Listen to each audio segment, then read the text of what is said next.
gamers? I'm Jason. I'm Julie. And today on Dice and Dragons, we are going to be reviewing Lost Ruins of Arnak Expedition Leaders. It's back on the table. Yes, it is. We've been eagerly awaiting for this expansion to arrive in Canada. It took a while. I think it was released a while ago in Europe, and then it got to the US. And finally, it got to us in 2022 instead of 2021. That made me just a little bit sad. Now, the game is designed by Min and Elwen and published by Czech Games Edition. Now, I'm going to toss it over to Julie, who's going to tell you more about the game itself. It is a competitive game, like the expansion for which it's built. It is for one... I mean the base game. Yes, this expansion is... Yes, they understood. It's for 1 to 4 players, ages 12 and above, and it's about 30 minutes per player. I think it's more like 45 minutes per player with the new leaders. Yeah, it even gave Jason analysis paralysis, so yeah.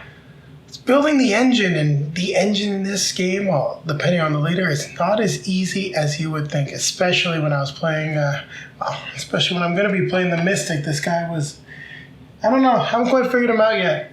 Got to draw some fear, I got to exile some stuff, do some rituals, I don't know. Looks interesting. The last game where you played the Professor, I think. Was it the Professor? I like the Professor, yeah, I was moving on that one. Yeah, you have to think a lot. Anyways, we'll see how it goes. Hopefully you're a little faster than the last game. Yes. So what are you doing in Lost Ruins of Arnak? Well, you've arrived at the Lost Island of Arnak. You're going to select a different temple to play. There are now 4 in the game with this expansion. You have the Standard and the Snake Temple. I don't remember what the original one was at the moment. We have the new Monkey or the Lizard Temple that you will pick in this expansion. You will also pick one of the leaders. We are currently set up to play as the Mystic and the Explorer. You're going to be placing your researchers, workers on different locations. You're going to be gaining rewards and then using those rewards to move up the track and score points. Sorry about that. I need to grab myself a sip a little early here.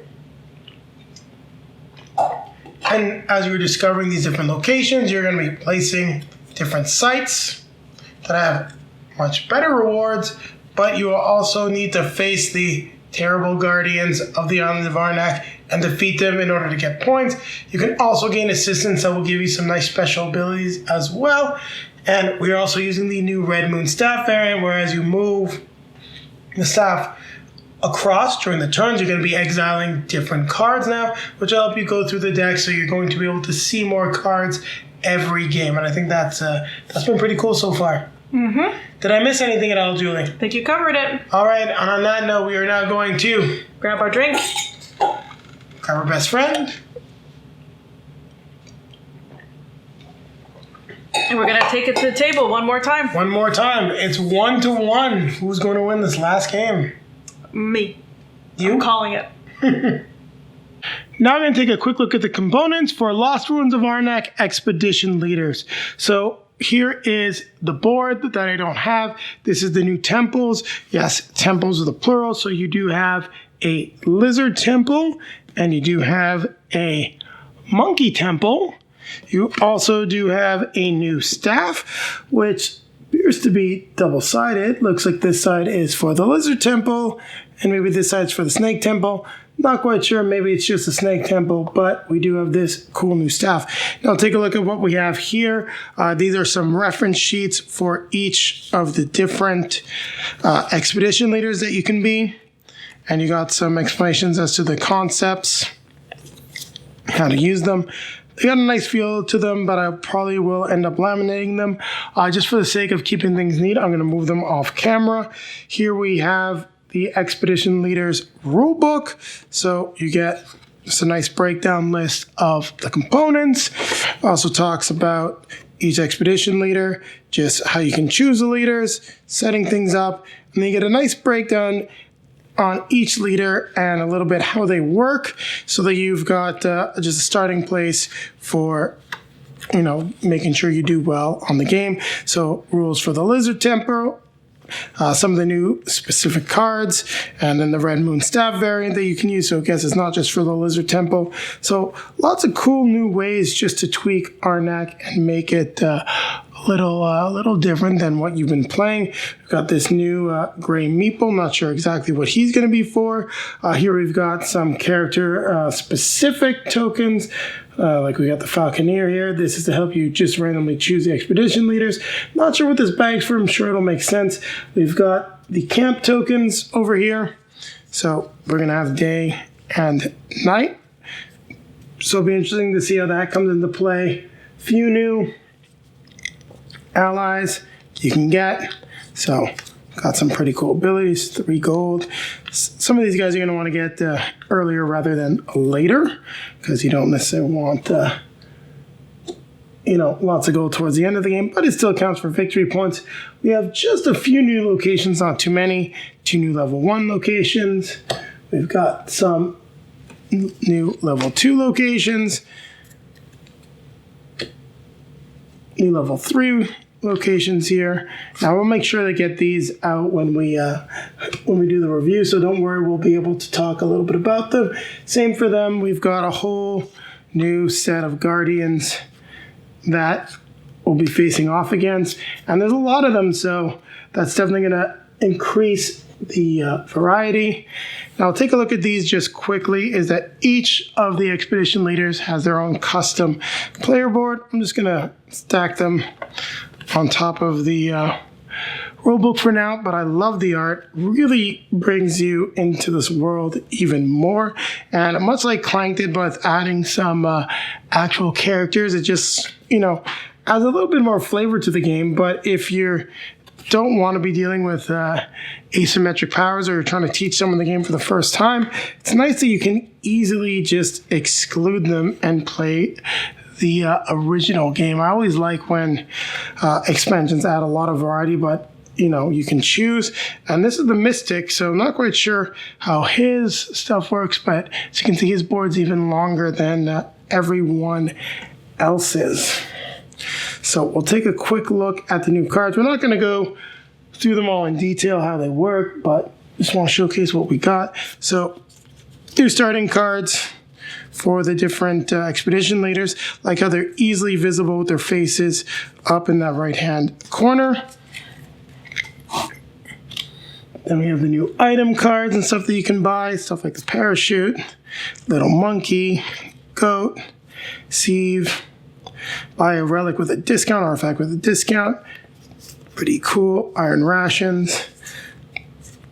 So, like the first aid kit, especially with its travel value. Landing net, hammock, relocate a worker from an activated one, move it to another campsite and activate it. Pretty cool. Airship. I want the airship. I love the plane. I want the airship. I think they just really needed another vehicle that was as good. And here we've got just the new artifacts that have some really nice travel elements. And also they all have the airplane travel element on them. So that's really cool. 1 rupee to all those resources. 4 compasses to get a rod of the vision. Draw 2 cards. And then you may flip one of them drawn cards to trash a card and gain a gold. Stone key. So I'm liking some of these new artifacts. They look really cool. So there you have it, though. We've taken a look at the components. We've already covered how to play in a previous video. So now Julie and I will be coming back at you with our review of this expansion. So Julie, you bothered me about it last year. You asked when it was going to get back to the table. We were hoping to get this last year. We're in Canada. It took a while, but it's finally out. Lost Ruins of Arnak, Expedition Leaders. What did you think of this expansion? Well, I enjoyed it. It took me a minute to get back into it. I didn't remember the little details as much as you did, but I definitely really enjoyed. Personally, I enjoyed the new characters. They've got a little bit more depth to them from what I recall. A lot more depth, because before everyone just had the same cards and everyone's on an even playing field. In this case, you've got the asymmetric leaders, which changes things up. Now there's a lot of balancing between them. I don't think we had any game where one person really ran away with it. Yes, you ran. The only game you won, you ran away with it. I call it running away because you won by like 20 points. Okay. That was the only one, and I got a lot of good artifacts in that one. That one that let me actually keep taking my idol off was really cool. Yeah. What character was that you were? That was a professor. Yeah. So I really enjoyed them. I mean, I played the Falconer, I played the Baroness, I played, what's she called? The Explorer. The Explorer. And I think she actually seems to be one that is really powerful. Now, my score was pretty even through all our games. I was the exact same score, and then one game I scored 1 point higher. So I would say they're pretty even, because I played the same way, just adapted to the different powers. There seemed to be a couple of cards that I don't remember, some new cards. We got some new ones of these as well, right? Yeah, so the game, if you skipped over the components, you get some new relics and items. You have the new leaders. You get, of course, some new assistants. You also get some new locations and guardians. But the big thing is the asymmetric powers. And this board right here, which is the new temple boards, which is double-sided, that gives you the monkey temple and the lizard temple. You also get some more meeples. I don't like the monkey temple. I think we might need to play the Monkey Temple again. I'm just wondering if it wasn't fun with the characters that we were using at the time. Also, we started with the Monkey Temple when we got back into the game. We're also on the harder Snake Temple side. That's what's underneath this. So there are some ways that you can change things up and balance it out. I wonder if the Monkey Temple would be more fun on the other side of the board. So we still have some more to explore with this expansion.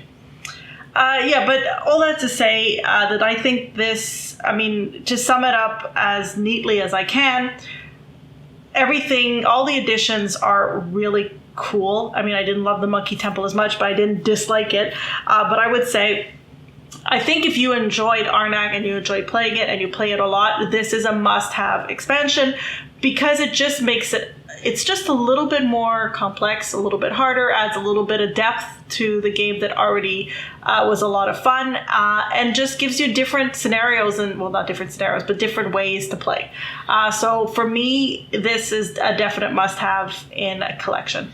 Yeah, if you've played the game a lot, you need this expansion. The price is right. There's no reason to not get it. This game hits the table regularly for you, or it used to. You got a little bored with it. This is going to bring a lot of new life into the game.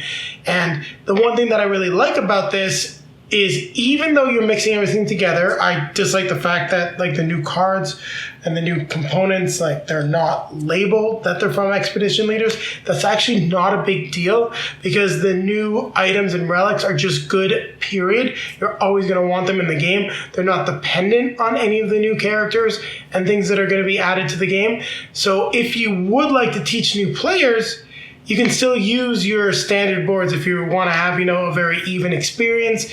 You can do that as well. I'm not 100% sold on the balance between all of the leaders.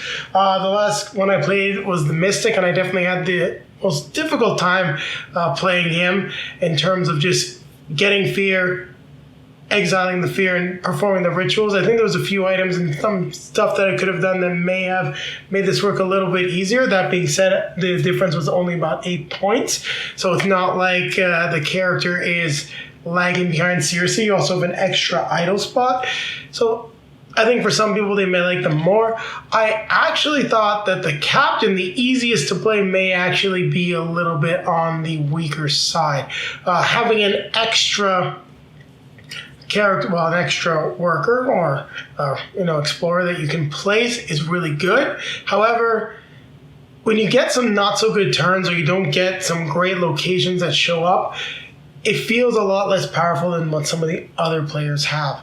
So I think there's maybe a little bit more chance with the captain, but they're also the most straightforward to play. Or it could also be just that since we were playing on the Monkey Temple side, which lacks a lot of the little squares to get some different rewards, it just didn't feel as much fun as well. So I'm just wondering about those two. That being said, I still really like them. I still want to play as them. I'd like to solve the Mystic, and I'd like to give the Captain a second chance. By far, the Professor was my favorite. I think he's maybe the most balanced in terms of what he can and can't do. I really need to work on it just a little bit more in terms of taking things and keeping it into your suitcase in order to trigger relics and stuff like that. But getting a few relics, having a lot of compasses, and having just extra tablets being stored that you can use to trigger relics in your hand was great because you're triggering the relics and you still have plenty to spend to move up the track. And when I got the machine going, that's when you kind of kept looking at me like, how did you do that? How did you do that? Yeah, well, and it's funny because when I was playing the Baroness, I thought she was a lot of fun and she was great, but once you got going, I was like, yeah, she starts off strong, but then she really lags behind, whereas it was the opposite for you. So, and I think that the Baroness and the Captain are actually very similar in certain respects, whereas they're largely dependent on the board and the cards, because like, for example, you got the airship in front of you, which is a fantastic card. If you could have put that right into your hand like early on in the game with the Baroness, you would have been like, well, okay, I got this, I'm going here, I'm doing all sorts of cool stuff very early on. It's a good thing I had this with this character though, because she's pretty dependent on being able to move that the one meeple that she has. Yeah, it's really about taking the character back, placing them back on the board, and you need some strong cards or draw cards in order to get enough resources to keep going. So it really does add a lot of different elements to the game, and 100% agree with Julie that it is a solid expansion and a must-have for fans. Now, this expansion, however, is missing one thing that is very glaring because Arnak didn't have it. And big thanks once again to some friends of ours, Bill and Mike, for getting us the upgraded, they 3D printed them, gold and compasses, because having the token ones just feels so weird when you have these nice plastic ones. So that's the only thing I really think that they... I completely forgot about that because I'm like, yeah, the components are great. But yes, I remember now having cardboard tokens for those. I think that's the only thing I would have liked to have seen is maybe the official upgrade for this in that. But who knows, maybe they'll do something like that in the future. I don't really have much more to add. Lots of fun with this game. I'm going to toss it over to Julie so she can tell you her rating. I haven't given one of these in a while. I'm giving it an 8.5. Giving it an 8.5. I agree. That's what we rated the game. I'm giving this also an 8.5. I think it's just shy of a 9. It's the one thing that I would say is that the complexity can make the games bog down a little bit. We're going to play it more. Once we get that speed, I definitely think it could even go up the score list in our opinion. But that just, lowers it just a little bit. And then a few of those small hiccups that we had with the expansion. But overall, no major detractions. It's something that every fan of Arnak needs to get. It's priced right, and it's going to make the game stick around in your collection a lot longer. So on that note, it's time to remind you to like, comment, subscribe, and hit the bell to be notified when we have some new content for you. And take a look down below in the video description. You'll find links to all of our social media feeds, Facebook, Twitter, Instagram. You'll see plenty of pictures of Julie and I playing Lost Ruins of Arnak, as well as expedition leaders down there. There's also a link to multizone.ca, a great Canadian game store. Click that link, you'll get 10% off your next purchase, and it's a great way to support the channel, as a portion of that purchase is returned to us. So if you're looking for a copy of this game or the expansion, check them out. And then popping up in front of us are going to be links to some of our previously released videos. In front of me will be our most recent release. In front of Julie will take you back to our review of Lost Ruins of Arnak. On that note, we're going to grab our drinks, grab our fellow adventurer, explorer.